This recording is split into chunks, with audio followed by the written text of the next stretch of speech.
Bom dia. Estamos aqui hoje com o nosso conselheiro, o economista Alexandre Schwartzman, que vai falar sobre o que muda ou não muda na economia e nos nossos investimentos com a vitória de cada um dos dois candidatos, Lula ou Bolsonaro. Alexandre, bom dia. Em setembro de 2018, um pouco antes das eleições presidenciais, nós fizemos um jantar aqui em São Paulo com a sua presença para 70 clientes. Antes, olha lá, eleições no Brasil, a saída com Alexandre Schwartzman. Um pouco antes do jantar, que vocês estão vendo aí na tela, nós distribuímos cédulas de votação para cada um dos presentes. E, ao final, eu li o resultado debaixo de aplauso. Apenas 2 votos tinham sido de Ciro Gomes, o restante todos para Bolsonaro. Ao pedir que você, Alexandre, comentasse o resultado, me lembro que disse algo como: o pior que um governo Bolsonaro pode fazer é nos entregar de volta nas mãos do PT daqui a 4 anos. Aqui estamos nós, 4 anos depois. E aí, a profecia foi concretizada? Alexandre, com você. Bom dia, Magda. Bom dia a todos. Obrigado pela oportunidade de estar aqui de novo. Eu sinto dizer que eu acho que foi, assim, meu track record, assim, nesse prazo não é tão bom, mas nesse momento acho que é a pura verdade, por mais que haja ali incerteza, etc., sobre o que vai acontecer, inclusive à luz desse último movimento que eu vou comentar, a PEC, que era a PEC dos combustíveis, depois a PEC kamikaze, a PEC do desespero, enfim, tem essas. Parece que o cenário mais provável seja, de fato, a vitória do ex-presidente Lula na eleição presidencial, a saber se seria em primeiro ou segundo turno, enfim. É sempre meio complicado. Eu não sou cientista político, sempre falo isso, mas o cenário parece estar se encaminhando para isso e, obviamente, tem que pensar, de qualquer forma, independentemente de uma convicção maior sobre a vitória de um ou outro, a gente tem que responder a pergunta que foi colocada, que é, o que a gente espera do ponto de vista de política econômica de um, de outro, e quais são as consequências para preços de ativos, porque senão fica um exercício puramente acadêmico, assim, tem algum interesse, mas certamente não o interesse do grande público. Vocês me conhecem há algum tempo já, sabe que tenho sido bastante pessimista acerca do futuro do país, à luz das condições de contorno político que a gente tem já há algum tempo, né? Então, por mais distintos que sejam, em vários aspectos do ponto de vista político, né? Seja na questão de ideologia, seja na questão de costumes, enfim, seja na questão identitária, tem uma série de diferenças muito grandes, mas eu acho que, inclusive, os eventos dos últimos dias, né, têm sugerido, de fato, que, do ponto de vista de política econômica, alguma coisa os une, né? E o termo que tem sido crescentemente utilizado é a ideia de populismo econômico, uma tentativa ali de atender a diferentes grupos de pressão, né, para lidar com um objetivo político eleitoral. Dado que o presidente Bolsonaro é hoje quem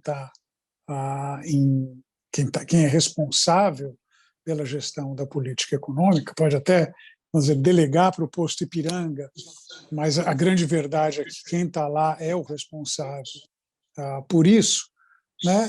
Eu acho que o evento, a aprovação dessa PEC no Senado, agora em discussão na Câmara, ela é reveladora acerca das intenções de política econômica para frente. O que foi essa proposta de emenda constitucional? Originalmente, era uma ideia de redução de tributos sobre combustíveis. Já tinha acontecido uma parte disso com a aprovação do PLP 18, que reduzia, que classificava uma série de produtos, basicamente combustíveis, energia, telecomunicações, como bens de primeira necessidade, reduzir a alíquota de ICMS, mas, em cima disso, havia uma proposta de uma redução adicional de ICMS com compensação por parte do governo federal. Quer dizer, os estados que topassem reduzir alíquotas de imposto sobre combustíveis por um período limitado seriam ressarcidos disso pelo governo federal, né? E aí a gente ganharia algum espaço na inflação, lá na frente isso iria cobrar, mas originalmente era isso. E acabou evoluindo para uma coisa bastante distinta. Basicamente foi uma elevação temporária, ao menos em tese, dos mecanismos de transferência de renda. Então, o Auxílio Brasil, que hoje está em média na casa de R$400, na verdade depende um pouco, mas R$400 é a base da coisa, um aumento de 50% nisso, R$200 a mais por mês e e aí sobrando um pouco para todo, para caminhoneiro, para o taxista. Agora a discussão na Câmara é se vai estender também para os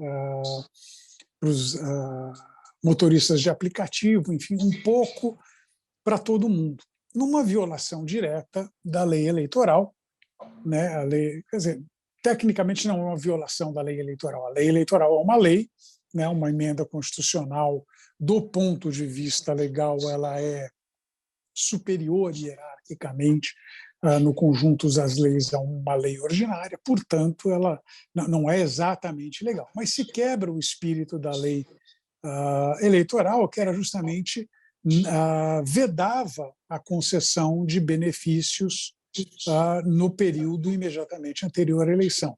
Não, obviamente, por maldade, mas exatamente para impedir que o governante de plantão, seja o governante ou a governante, quem for, pudesse se utilizar do orçamento para tentar alterar as suas chances de sucesso numa eventual reeleição ou tentando influenciar a eleição do seu próprio sucessor, né? Muita gente atribui isso à questão da reeleição. A verdade é que quem tem um pouco mais de idade, como eu, lembra de governadores também fazendo o diabo, para usar uma expressão da ex-presidente Dilma, para eleger o seu sucessor com maior ou menor sucesso. Aconteceu aqui em São Paulo também. Enfim, a ideia era exatamente que existe um conjunto de regras que, de alguma forma, ou instituições que limitam o comportamento dos agentes políticos no processo. O que a gente viu nessa história em particular foi que, com fins essencialmente eleitorais, né, a ideia de suspender, acaba na prática suspendendo o teto de gastos, acaba possibilitando também um aumento dos programas de transferência, mesmo no período imediatamente anterior à eleição.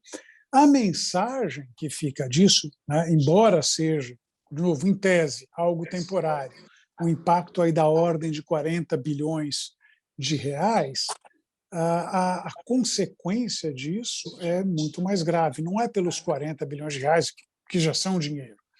É uma percepção de que a gente faz, a gente, o país cria regras, né? Então a gente criou uma regra de teto de gasto, a gente criou uma lei de responsabilidade fiscal, a gente criou uma lei eleitoral, a gente fez uma série de restrições e, no entanto, o que a gente percebe é quando o interesse de curto prazo do governante de plantão se sobrepõe às limitações, às restrições que são impostas, essas restrições são levadas, né, como se nada tivesse acontecido.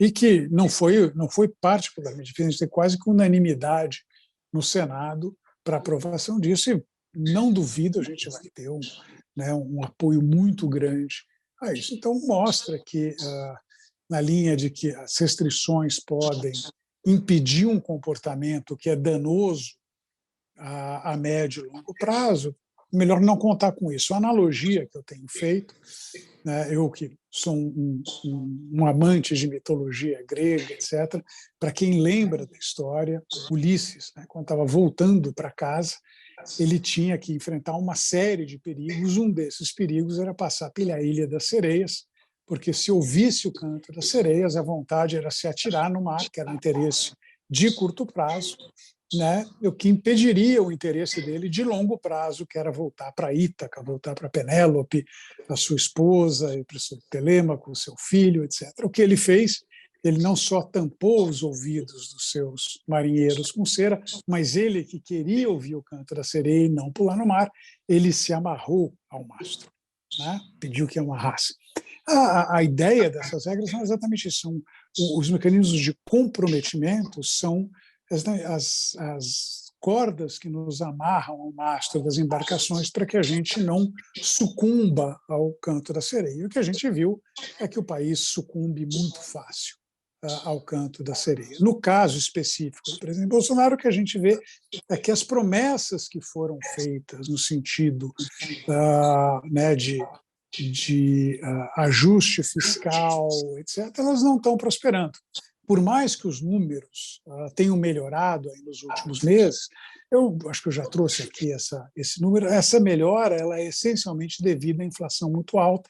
A inflação muito alta corrói o valor das despesas, as receitas, em termos reais, nem tanto. Então, significa que isso tudo mais constante, uma elevação da inflação acaba tendo efeitos positivos no sentido de reduzir o déficit. Então, a conta que eu faço é que o desvio da inflação com relação à sua meta, nem falo do valor total da inflação, que anda rodando ali perto de 12%, mas o desvio, a diferença da inflação com relação à meta, né, trouxe, só do ponto de vista do governo federal, um ganho de mais de 100 bilhões de reais em termos de redução de despesa. Significa dizer, a partir do momento em que a inflação converge para a meta, se o objetivo for realmente fazer com que a inflação convirja para a meta, esse modesto superávit desapareceria, além do mais, agora, por força também do aumento das despesas. Então, o que a gente vê é que o comprometimento do atual governo com uma política fiscal austera, ele vai até o limite do interesse político. Para quem tem memória a esse respeito, a gente vai lembrar que, há não muito tempo, né, o ministro da Economia, Paulo Guedes, né, ele xingava o ministro né, o Rogério Marinho, né, não lembro qual dos cargos de ministério ele tinha, mas, enfim, que ele seria um ministro fura-teto. Tanto que a gente vê, mais recentemente na PEC, PEC Kamikaze, e também como aconteceu ali no final do ano passado, com os precatórios, mudança de indexador, etc., é que, de novo, o compromisso ele vai até o momento em que ele fere o interesse político-eleitoral de curto prazo. Então, eu acredito que a manutenção do atual governo ela aponta no sentido de manutenção da atual política, né? Ou seja, nenhum comprometimento do ponto de vista fiscal, né? Cá entre nós, né?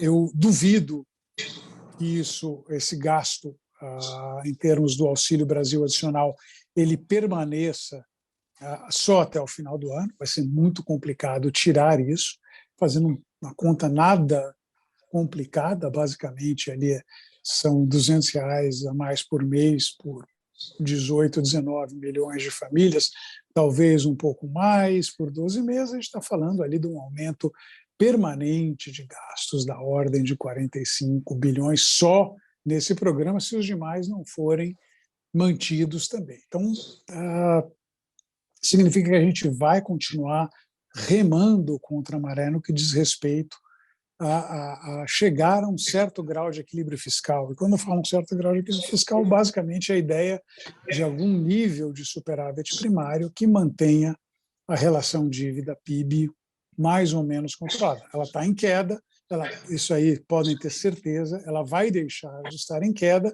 partir do momento em que, primeiro, fica claro que esse superávit primário é absolutamente um fenômeno temporário, transitório ligado à inflação, e também pelo fato que, com toda a elevação de taxa de juros que o Banco Central promoveu, a Selic acumulada nos últimos 12 meses está em 8,5%. A inflação acumulada nos últimos 12 meses está em 12%. Ou seja, a taxa de juros que incide sobre a dívida ainda é uma taxa negativa. Isso vai deixar de ser por uma razão simples: o Banco Central segue o processo de elevação de taxa de juros. A minha perspectiva é algo entre 13,5% e 14% no final do ciclo. O risco tem um risco de ser mais, mas por enquanto é essa visão que eu tenho. E a inflação eventualmente vai cair, deve fechar esse ano, inclusive por força das mudanças no ICMS ali na casa de 7,5%, 8%. Então, esse impacto da inflação deixa de existir, a gente vai ver uma trajetória de expansão da dívida. E o Banco Central fica colocado fica num corner particularmente complicado. Tem uma vantagem nessa história toda, né, é que o Banco Central acabou se tornando de fato autônomo. Significa que o presidente do Banco Central tem um mandato que vai até meados do próximo mandato presidencial, né? Então, significa que essa política monetária, pelo menos, vai ser mantida. Mas a verdade é que a manutenção de uma política monetária contracionista, ao mesmo tempo que a política fiscal acaba... basicamente, a política fiscal tem um pé no acelerador e a política monetária o pé no freio. Isso tem consequências complicadas, inclusive do ponto de vista de crescimento. Significa, quando a gente fala que o Banco Central vai ter que colocar o juro perto de 14%, ele está refletindo, entre outras coisas, exatamente essa falta de freio do ponto de vista do gasto público. Então, o que eu vejo à frente é muito do que, no caso hoje mais remoto do presidente Bolsonaro ser reeleito, é uma política complicada do ponto de vista fiscal, que eu acho que vai ser insuficiente para impedir a elevação, o retorno da dívida a níveis mais elevados, vai forçar o Banco Central a conviver com um juro mais alto, ao mesmo tempo que a gente vê uma pressão grande no dólar. Parte dessa pressão que a gente está vendo no dólar, o Gabriel tem condições melhores do que eu de comentar, mas ele reflete uma mudança de postura de política econômica lá fora, mas reflete também essa percepção de que está havendo um abandono de qualquer princípio mais sólido do ponto de vista político econômico por parte do atual governo. Bom, mas por que a gente deveria ficar preocupado, dada a alternativa que parece mais provável nesse momento? Eu confesso que não há alternativa pela qual eu torço, na verdade, não há nenhuma delas, mas, enfim, minhas opiniões pessoais aqui, políticas, não são de maior interesse. Qual será a política econômica do ex-presidente Lula? A gente tem uma certa dissonância nessa história. Se for olhar para o programa propriamente dito, é um show de horror, né? Eu tive... Não chamaria de oportunidade. Oportunidade, geralmente, é uma coisa que a gente associa a uma coisa prazerosa. Então, eu tive a oportunidade de ir a um restaurante, tive a oportunidade de fazer uma viagem, tive a oportunidade de andar de bicicleta. No caso, eu tive o desprazer de ler o programa que foi formulado ali pelos sábios, com C cedilha, do Partido dos Trabalhadores. Assim, eu estou ficando muito velho, porque há 20 anos eu tive o mesmo desprazer de ler também um documento que à época se chamava Outro Brasil é Possível. E é um negócio extraordinário, porque a minha memória é ruim, mas não ruim o suficiente para não me permitir notar os paralelos extraordinários que tinham que existem entre o programa que foi proposto agora e o programa que tinha sido proposto há 20 anos, ali na eleição de 2022. Então, o que a gente fala em abandonar o teto de gastos, que a rigor também já aconteceu, mas, enfim, pelo menos uma formalização dessa história. A gente vê as manifestações do ex-ministro da Fazenda, mas não, a gente aumenta o gasto público em 2% do PIB para endereçar aqui todos os problemas sociais que a gente tem, mas lá na frente a gente coloca uma regra que vai limitar o gasto, mas não vai ser o teto, vai ser uma outra regra que a gente não sabe, que a gente não diz qual que é, né? Enfim, mostra que também não tem qualquer comprometimento com esse tipo de coisa. Eu sempre chamo a atenção que a regra de teto de gastos, né, que parece uma regra duríssima, era uma regra, quando foi criada, ela basicamente distribuiu o ajuste fiscal ao longo de 10 anos.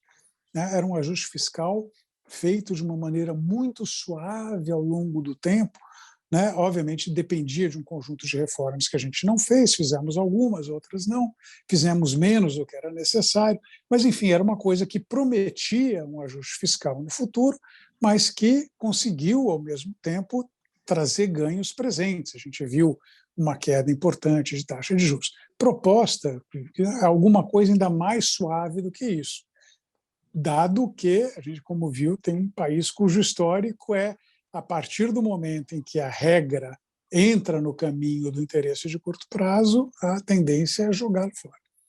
Então, quando a gente olha para o programa do Partido dos Trabalhadores, é um programa horroroso, né? Do ponto de vista fiscal, do ponto de vista de controle da inflação, fala em abrasileiramento, nacionalização dos preços de combustíveis, né?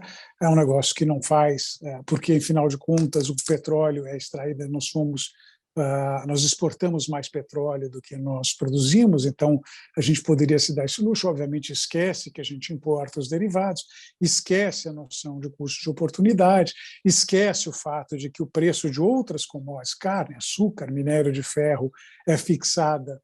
Não é fixada no sentido de que alguém manda, mas basicamente depende do preço internacional. Nesse aspecto, derivados são commodities e deveria ter o mesmo, enfim, e fala de, então, basicamente, interferência nos preços de combustíveis, interferência nos preços administrados, basicamente uma reprise de tudo que a gente viu no governo Dilma, que terminou na maior recessão que o país passou. Quer dizer, por mais que tenha sido um desastre a questão da Covid, uma queda muito forte, a verdade é que a recessão que se seguiu à reeleição da presidente Dilma foi uma recessão mais profunda, uma recessão mais demorada do que a que aconteceu mesmo por força da Covid, né? Então, basicamente, o que se propõe é uma repetição dessa política econômica. Pelo menos isso é o que está, vamos dizer, na letra fria do documento que foi ali apresentado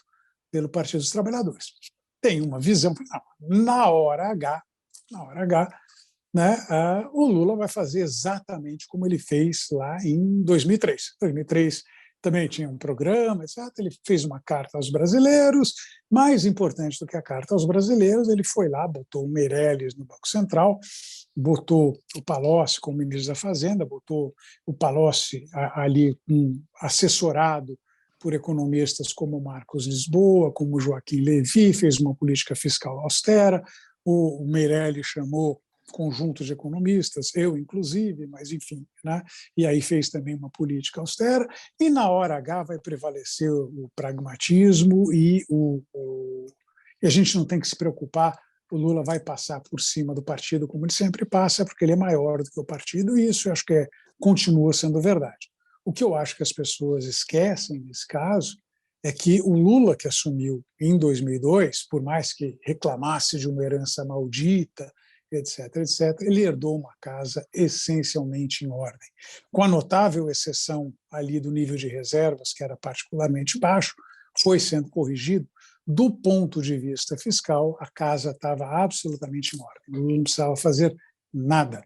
Ele não precisou, em nenhum momento, fazer nenhuma grande reforma, até fez uma reforma previdenciária no que diz respeito aos funcionários públicos federais, mas cujo impacto fiscal foi muito pequenininho, foi mais uma sinalização do que algo que trouxe a gente, porque a casa estava essencialmente arrumada. Não é a casa que vai ser dada agora.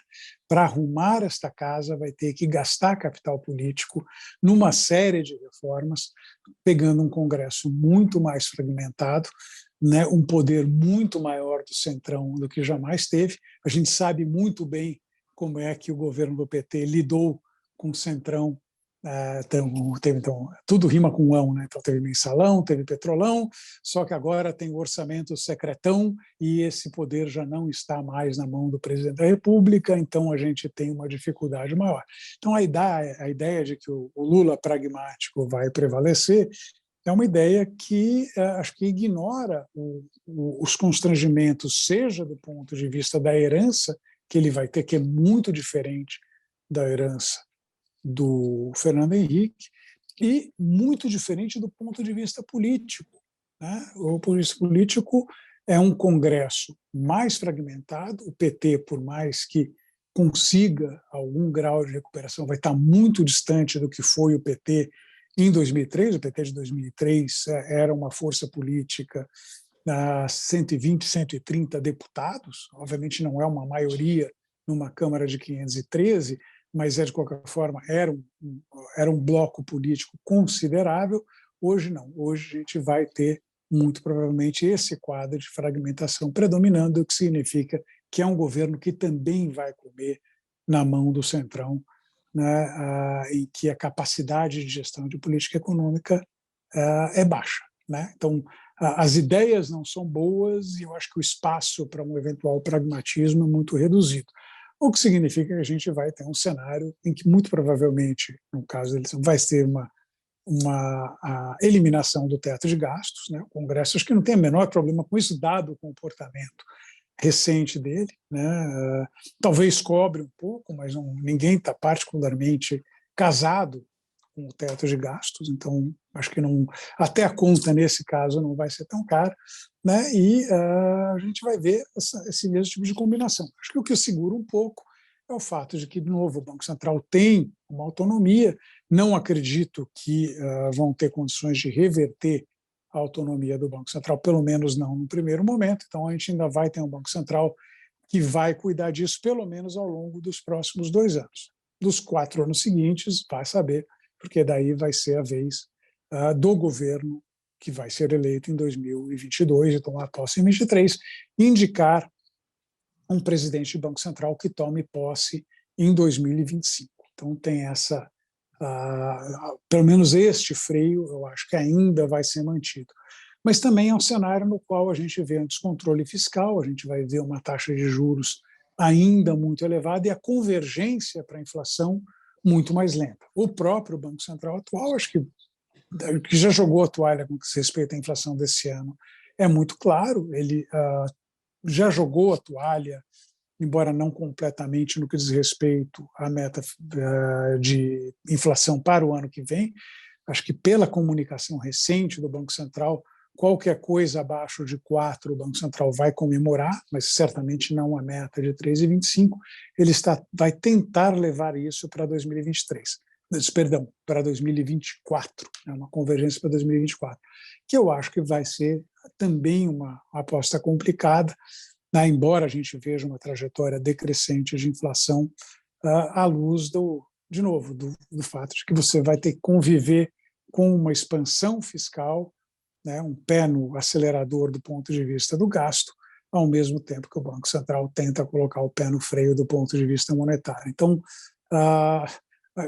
no final das contas, o resultado, né, não vai depender muito da eleição. Acho que o que a gente tem é a prevalência do populismo. A gente tem a prevalência de uma tentativa de elevar o gasto público, no sentido de manter alto o grau de popularidade do governo, sem maior preocupação com a racionalidade econômica.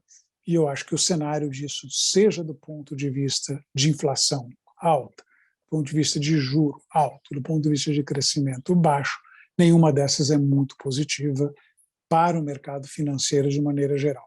Então, essas pressões que nós estamos vendo sobre dólar, eu acho que elas vão permanecer, independentemente do resultado da eleição. Obviamente, eu já descartei a terceira via há muito tempo, então não acho que ninguém no meio do caminho vai ter condição de mudar esse status quo, né? E um cenário também de crescimento baixo, o que não é particularmente atraente para a questão vamos dizer, do mercado acionário propriamente dito. Além do que, com governos que têm se mostrado cada vez mais intervencionistas, né? A gente está vendo, inclusive, eu não mencionei, mas é curioso que tanto o presidente Bolsonaro quanto as manifestações, aí no caso não foi do presidente Lula, foi da presidente do seu partido, a Gleisi Hoffmann, no sentido de revogar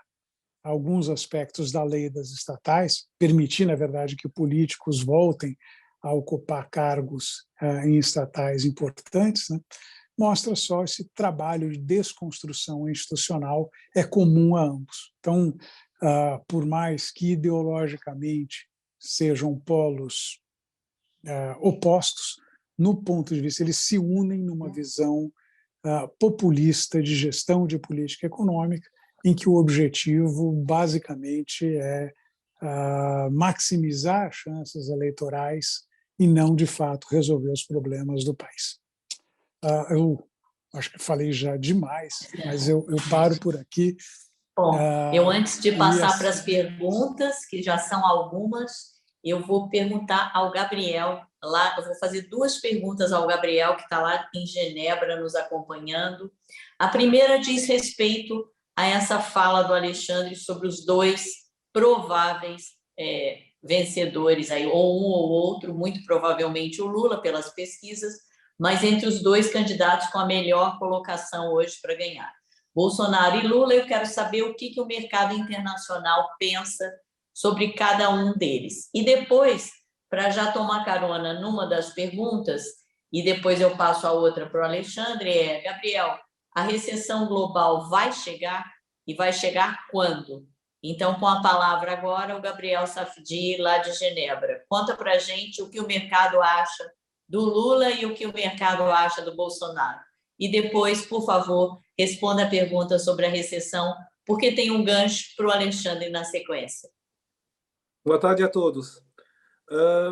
A situação aqui é bastante simples na visão que os estrangeiros têm do Brasil. Do ponto de vista político, né, o Bolsonaro é assimilado a uma espécie de wannabe Trump, né, um pequeno Trump. A maneira como foi não, vamos dizer, administrado o Covid pelo governo federal convenceu a maioria das pessoas aqui que finalmente o presidente não é uma pessoa que está com muita capacidade, digamos, de dirigir um país do tamanho do Brasil. E depois, do ponto de vista do... E ele, então, passou agora por perdas e danos, né? Ele não tem muita importância, ele é considerado como alguém de muita importância desse ponto de vista, ele não é muito gostado. O Lula, ele ficou com uma boa imagem política aqui no estrangeiro, sabe que a gente tem muita gente de esquerda também, com o Bolsa Família, com o fato que o Brasil teve um bom crescimento durante a época do Lula, ficou com uma boa imagem, né? Do ponto de vista econômico, finalmente, o mercado, por enquanto, não está preocupado com o cenário do Lula, porque quando vocês escutam o programa que o Alexandre acabou de explicar, que ele achava que o governo do Lula, o novo governo do Lula poderia fazer, de acabar com o teto, por exemplo, com o teto das despesas, isso aqui na Europa já acabou e nos Estados Unidos faz muito tempo, né? Com a Covid, primeiramente, e depois agora com o problema da guerra e com a necessidade dos países europeus, dos Estados Unidos se rearmar e de aumentar as despesas militares, faz tempo que essa noção de teto não existe mais. E o segundo aspecto de intervenção em cima de política energética, né? Você pega o caso, por exemplo, de um país como a França definiu que esse ano, em 2022, a conta da energia global de um francês, quer dizer, que seja para aquecimento, para combustível, o que for, não pode exceder 4% de 2021. Então, nós já estamos aqui também brincando com esse tipo de coisas, né? Então, tanto que, desse ponto de vista, por enquanto, o mercado econômico ele não está com medo do Lula. Se o Lula ficar nessa base, como a gente conheceu ele na época da primeira presidência, o mercado considera que é uma coisa que não é, vamos dizer, impossível de ser feito e que, finalmente, é um governo que ele pode muito bem ser aceito por ser um governo considerado, digamos, do ponto de vista aqui ocidental, como de centro-esquerda, né? A coisa pode mudar um pouquinho se, de repente, a gente chegando mais para as eleições, a gente começa a ver alguns medos institucionais que poderiam acontecer, tentativas como o Trump fez para ficar ao poder, que o Bolsonaro poderia tentar em um certo momento. Aí o mercado começaria a ficar bastante nervoso se isso fosse o caso. Mas eu acho que nós temos um certo consenso para achar que, atualmente, as instituições brasileiras são suficientemente fortes para poder evitar esse tipo de problemas. Então, por enquanto, o Brasil tem uma imagem ruim por causa da história do Covid, tem um outro elemento importante, que é o problema do meio ambiente. A questão da Amazônia é uma questão muito importante aqui, desproporcional em relação ao que vocês consideram ela aí no Brasil. Cada vez que tem incêndios na Amazônia, isso dá notícias em toda a Europa, nos Estados Unidos, não é uma coisa bem vista, né? E a gente usa sempre as mesmas comparações, é a evolução do número de incêndios que aconteciam durante o Lula e durante o Bolsonaro. Então, eu diria que, do ponto de vista aqui do mercado, do ponto de vista dos políticos, um retorno a um governo um pouco mais responsável, Se ficar na política que a gente conhece no primeiro governo, não vai ser uma coisa, vamos dizer, que vai dar muito receio aos mercados aqui fora.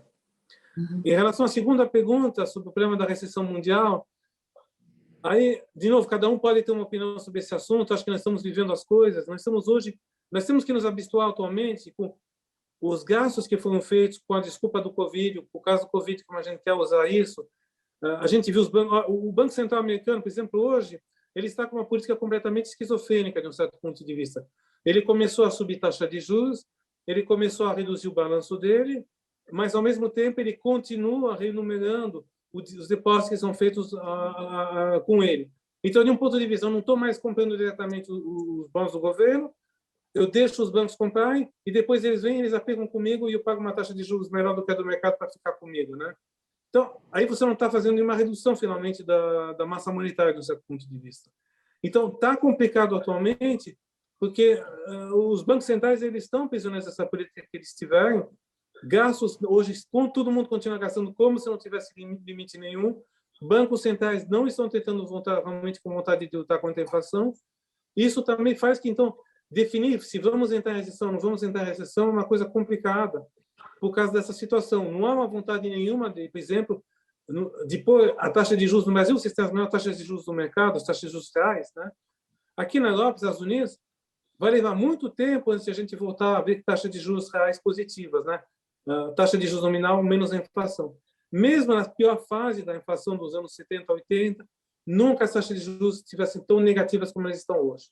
Então, eu só simplesmente quero dizer que é tomar cuidado com essa noção que vamos obrigatoriamente entrar em recessão. O mercado, a bolsa está se ajustando porque os PIs, quando a taxa de juros estava em 0% e os 10 anos estavam em 1,5%, você podia valorizar as empresas em 22, 23 vezes o lucro da empresa. Hoje, com essa evolução nova da subtaxa de juros, você está em torno de 15, 16, e toda essa volatilidade que a gente está vendo agora em cima do mercado é que você está com medo de saber que influência você vai ter sobre o lucro das empresas nos próximos anos, se a inflação vai reduzir a capacidade das empresas de aumentar os preços delas, né? Por enquanto não é o caso, mas isso aumenta a volatilidade. Nós vamos ter o barco, ele está entrando no mar agora que está com mais tempestade, com mais ventos. Ele vai ficar muito mais instável do que era antigamente. E eu acho que a gente tem que ficar com muita mais humildade e não fazer cenários extremos. Não vai acontecer nada, só vai acontecer o final do mundo, e ficar no meio de um caminho e tendo uma vista, finalmente, guardando coisas de qualidade dos mercados, né? Ok, obrigada. E, Alexandre, agora pegando o gatilho aí da recessão e voltando a você com a próxima pergunta, no cenário de inflação alta e recessão global, qual o melhor candidato aqui, Bolsonaro ou Lula, para enfrentar esse desafio? Nenhum deles está à altura do desafio, Magda.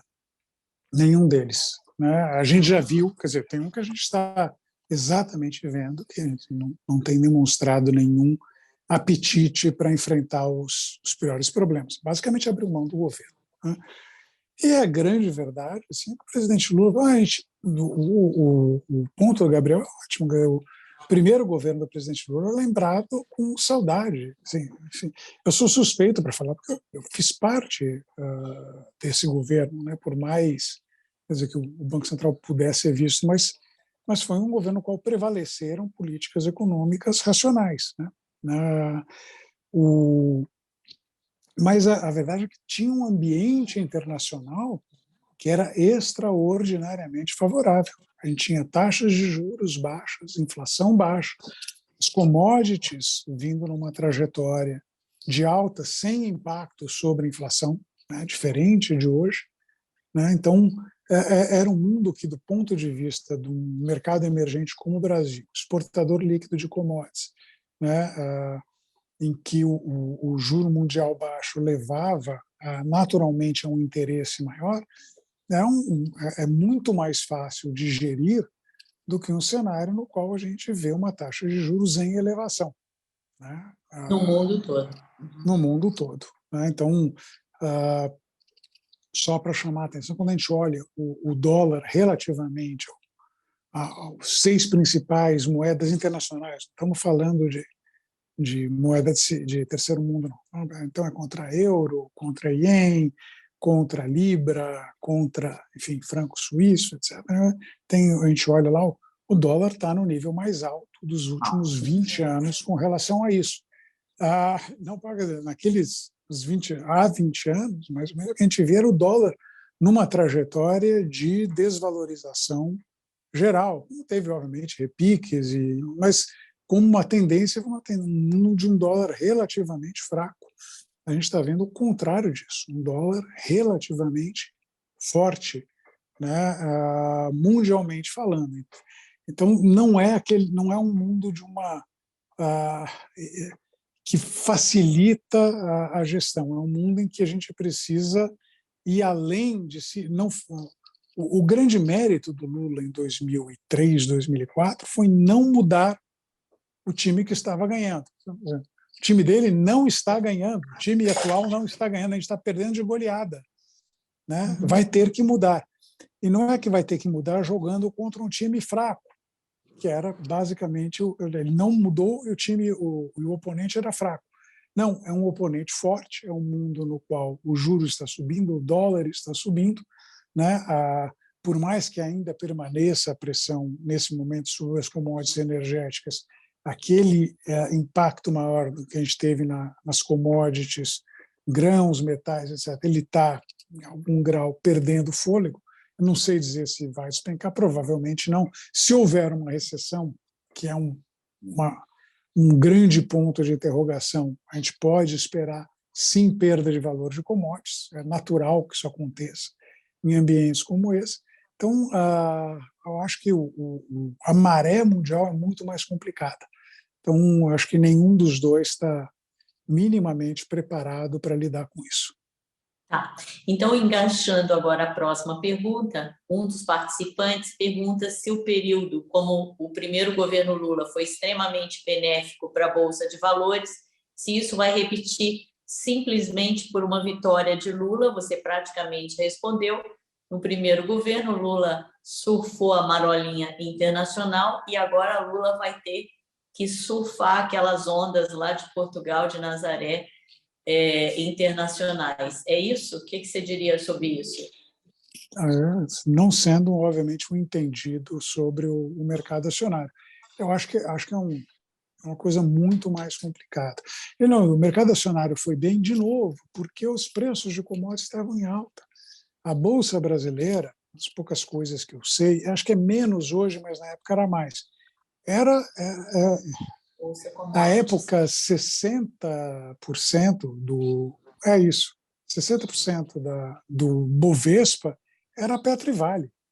Se colocar com os commodities, era 70%, 80% da Bolsa, de alguma forma, era Petro e Vale, e um pouco os bancos, né? Eu olho Petro hoje. Por tudo que foi dito, quer dizer, porque tem um ataque à autonomia da empresa na questão de fixação de preço, porque existe uma vontade de mudar a lei das estatais, né? Eu acho que o risco de uma intervenção na empresa, desastrosa como foi a intervenção que foi feita ali no período Lula e Dilma, mais Dilma do que Lula, mas que foi feita, que levou, vamos lembrar, a Petrobras em 2014 acumulou prejuízos gigantescos, que, se a memória não me falha, a preços de hoje, ela teve perdas que seriam da ordem de 50, 60 bilhões de reais. Obviamente a inflação no período, o valor nominal é menor, mas trazendo para os valores de hoje, é 50, 60 bilhões, por uma política desastrada do ponto de vista de gestão de preço derivado. A verdade é assim, se fixar o preço de derivado abaixo do preço internacional, o setor privado não vai importar derivado. Os importadores que estão hoje na ativa não vão fazer isso porque ninguém está nesse negócio de importar por um preço maior do que vai vender aqui dentro. Quem vai ter que abastecer o mercado vai ser a Petro. E a Petro vai ter que abastecer esse mercado, trazendo derivado num preço mais alto e vendendo num preço mais baixo. E vai perder dinheiro com isso. Vai perder dinheiro que nem gente grande, como foi feito. Então, eu vou comprar Petro? Eu estou absolutamente receoso quanto ao grau de intervenção. E diga-se de passagem, eu desconfio que o atual governo, se um pouco mais, é exatamente o que eles vão fazer, eles já estão fazendo. Se for acompanhar o que está acontecendo com o preço o preço de derivados, ele tem ficado de maneira mais consistente atrás dos preços internacionais. Acabou de sair um relatório do Itaú a esse respeito, quem tiver curiosidade, dê uma olhada. Então, a gente já está devendo tanto há algum tempo, seja no diesel, seja na gasolina. Por mais que tenham ocorrido aumentos, eles não estão repondo o impacto que aconteceu do ponto de vista de... Não é nem tanto preço derivado lá fora, que até cedeu um pouco, mas o fato de que a gente, em algum momento teve um dólar a 4,70, a gente está com um dólar a 5,35. Então, também não está levando isso em consideração. Então, eu acho que o mercado acionário não parece ser uma saída óbvia para qualquer um desses governos. E agora, voltando aos juros, um dos participantes, anônimo, pergunta se essa queda recente no preço das commodities vai trazer os juros, vai derrubar os juros mais rapidamente do que o mercado está projetando. E o outro, por outro lado, pergunta se essa taxa de juros reais muito alta no Brasil pode trazer o câmbio para perto de 4 e 4,5. Então, vamos lá. Primeiro, responda sobre a queda no preço das commodities, o impacto nos juros aqui, e depois, se a taxa de juros tão alta pode derrubar a cotação do dólar também. Sobre a questão, há uma queda de preço de commodities em dólares, mas não em reais. Porque o real veio de 4,70 para 5,35. Se fosse o acompanhamento do preço de commodities na ponta, ele depende do momento que você olha, depende da referência, mas ele está entre não caiu e subiu um pouco. Então, é diferente do cenário que a gente viu, particularmente a partir do final de 20 até o começo de 2022, em que a gente tinha muito da inflação doméstica dependendo da commodity. Não é o que está acontecendo, particularmente na primeira metade desse ano. Se for olhar a primeira metade desse ano, commodities não contribuiu tanto. E dentro da linha de que o que cai preço de commodities é mais ou menos compensado pelo dólar mais caro, também não colabora para puxar a inflação para baixo. A natureza da inflação atual ela está muito mais ligada a fatores domésticos. Não por acaso, né, a questão do serviço. Né, estava, inclusive, no Pravda não, desculpa, eu sempre me confundo, é o valor econômico, né? Estava no Pravda ontem que o Banco Central está preocupado com a inflação de serviços, para ficar mesmo. Então, eu não estou contando muito com commodities, a menos aí tem a segunda questão. A gente consegue derrubar o dólar para 4,50? Não, porque a gente não tem uma política econômica que seja consistente com isso. Né? A gente tem uma política econômica que, inclusive, ficou transparente na questão da PEC Kamikaze, né, que basicamente mostra que governos que estão preparados para rasgar as restrições, se essas restrições tiverem entre eles o seu objetivo político de curto prazo. Eu não tenho nenhuma ilusão, eu acho que, assim, basicamente, grosso modo, o dólar de 4,70 para 5 e pouco, eu acho que até dá para atribuir para o cenário externo. Eu acho que essa última pernada é uma pernada que reflete essencialmente a deterioração da qualidade da política econômica, não no curto prazo, que tem acontecido também. Obviamente ela piorou no curto prazo, mas a ideia de que aquelas coisas a estabilidade institucional do país é muito baixa. Né? A gente não respeita as regras. Né? Diz que vai fazer dieta, mas na primeira chance está atacando a geladeira. Né? E em relação a isso aí, vai fazer dieta e ataca a geladeira. Eu faço aqui um gancho com uma pergunta que vem do Rodolfo, que é o seguinte: qual é o peso de um legislativo e um judiciário, segundo ele, absolutamente antiliberais, na dificuldade do executivo implantar um modelo liberal na economia? Eu iria além e te perguntaria qual é o peso de ter um modelo que é o presidencialismo baseado nesse tripé que é legislativo, judiciário e executivo, aparentemente um em guerra contra o outro, para que nós não possamos ter esse modelo liberal de economia? A verdade, eu acho que não é só o legislativo, nem o judiciário, o executivo também não é liberal. Let's face it, né? Quer dizer, por todos os ruídos que o Paulo Guedes faz, as coisas estão acontecendo debaixo do nariz do senhor Paulo Guedes. A PEC Kamikaze está debaixo do nariz. A intervenção na Petrobras, debaixo do nariz. A discussão de acabar com a lei das estatais está debaixo do nariz do ministro da Economia, que supostamente é a voz liberal do governo. Isso acontece por acaso? Não, não acontece por acaso. Não, porque não é o executivo, o legislativo e o judiciário que são antiliberais. É porque o Brasil é antiliberal, gente. Essa ideia nunca vai prosperar, porque a sociedade não comprou, a sociedade não quer isso, a sociedade quer o oposto. É o pai. Quer o paizinho. É o paizinho. Leiam o artigo do Marcos Mendes, que saiu na Folha de São Paulo esse sábado. E o Marcos fala, eu falei isso, você falou 2018. 2018, eu dei uma entrevista ali para a XP, não me lembro exatamente onde saiu. A sociedade brasileira não comprou isso. Tive um embate com o Luiz Carlos Mendonça de Barros, não, que as coisas vão dar certo, porque a sociedade... Não, a sociedade brasileira não quer um Estado pequeno, quer um Estado grande. A sociedade brasileira não quer pagar o preço de mercado de combustível, que é um preço subsidiado de combustível. É isso que a sociedade brasileira quer. Né? Também não quer pagar imposto alto. Ninguém quer pagar imposto alto. Né? Mas quer gasto alto. Né? Todo mundo tem um programa para chamar de seu. É isso que a sociedade brasileira quer. Em favor dos brasileiros, há de se dizer que a sociedade social-democrata europeia também não quer nada disso. Também quer subsídio nos combustíveis, também não quer pagar imposto e também quer um Estado pai. Então, também, assim, todo mundo quer isso. E a Covid-19 fez o mundo, de uma certa forma, caminhar mais nessa direção.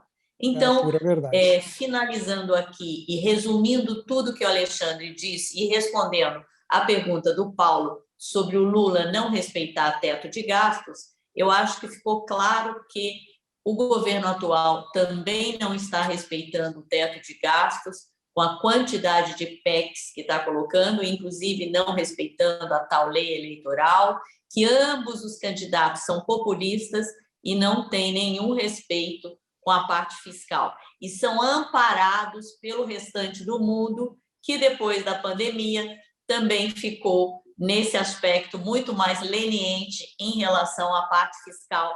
A Alemanha perdeu toda a sua força na Europa e passou a prevalecer a ideia de que o Estado é forte, de que o Estado deve ajudar e de que o Estado deve comparecer. Então, eles serão amparados por esse ambiente global. Dentro disso, o que eu tenho a dizer é que inflação continua alta durante um período, pelo menos até derrubar o crescimento da economia. E esse Banco Central, preocupado, ortodoxo, pelo que eu entenda, preocupado com a inflação, vai continuar nesse ritmo de elevação de juros até sentir que a inflação entrou no controle. Enquanto isso, é surfar, infelizmente, de novo esse ambiente de juros. Preparando-se para um eventual governo Lula by the book, que é seguindo o plano econômico, nós já começamos a aumentar a exposição em IPCA de longo prazo. No curto prazo, se o Banco Central é ortodoxo, vai ganhar quem ficar no CDI. Mas no longo prazo, a gente começa a aumentar a exposição das carteiras. E lembrando que o dólar continua por ser uma força global. Por que é uma força global? Porque cada vez que aumenta-se a taxa de juros lá, mais dinheiro vai para a qualidade, que é o dólar forte. E menos dinheiro fica em outras moedas que poderiam ser fortes também, como o euro e o iene. Imagine, então, no caso da nossa, que enfrenta todos esses problemas expostos pelo Alexandre. Então, o dólar continua sendo uma força global, não é taxa de juros do Brasil que vai derrubar isso sozinha. Teria que haver uma série de outros fatores que, inclusive, combinariam com taxa de juros mais baixa, que a gente não tem. Então, em relação aos seus investimentos, é isso, é dólar forte, um olho na inflação de médio e longo prazo e surfar o atual ambiente de juros aqui por um Banco Central ortodoxo. O que mais você teria a dizer, a não ser boa sorte a nós brasileiros, Alexandre? Eu só pedi desculpa. Aquela sua profecia de 4 anos atrás. Eu tenho tentado, mas assim, o Brasil é um país que faz... é uma dificuldade muito grande para ser otimista. Enfim, fazer o quê? É isso, então, queria agradecer a todos vocês que participaram com perguntas muito importantes, agradecer ao Alexandre, muito obrigada, ao Gabriel, lá de Genebra, obrigada, e um bom dia a todos, e vamos continuar trabalhando, que é isso que nos cabe, não tem como ser diferente. Muito obrigada a todos.